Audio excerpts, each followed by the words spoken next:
Dating asawa ni Christine Reyes na si Ali Katibi ibinahay ang bagong nobya sa bahay na pagmamay-ari ng actress.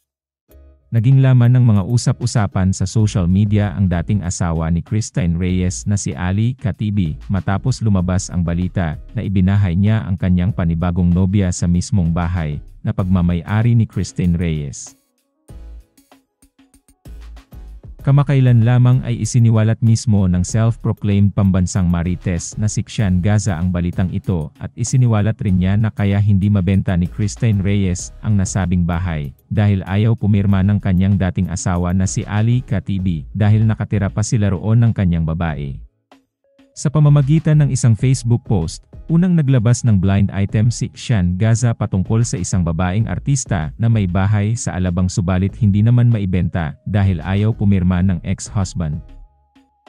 Bukod pa rito, ibinahay rin umano roon ni ex-husband ang kanyang bagong nobya kahit alam naman umano niyang ang babaeng artista ang bumili ng nasabing bahay.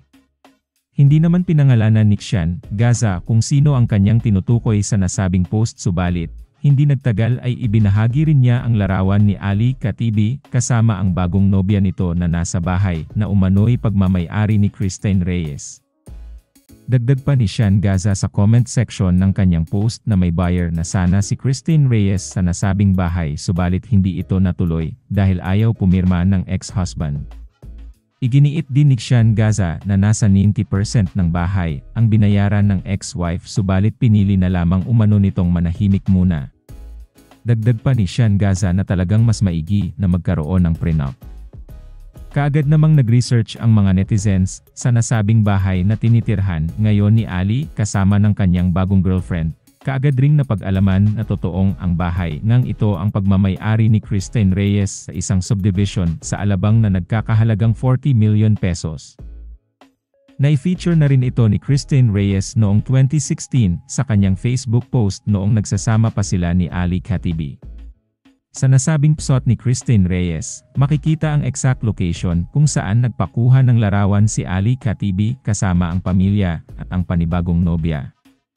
Sa ngayon ay hindi pa nagbibigay ng anumang pahayag si Christine Reyes patungkol sa estado at arrangement nila ng kanyang ex-husband patungkol sa pagpapatira nito sa panibagong karelasyon sa bahay nilang dalawa.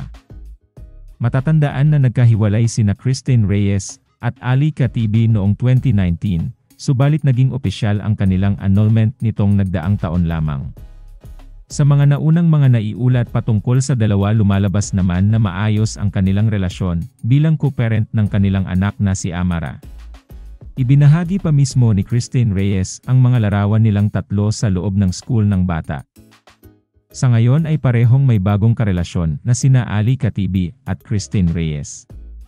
Masaya ngayon ang aktres sa kanyang relasyon kay Marco Gumabao. Kung nagustuhan mo ang video na to, huwag kalimutan mag-like at mag-subscribe para lagi kang updated sa mga bagong videos ko. Salamat!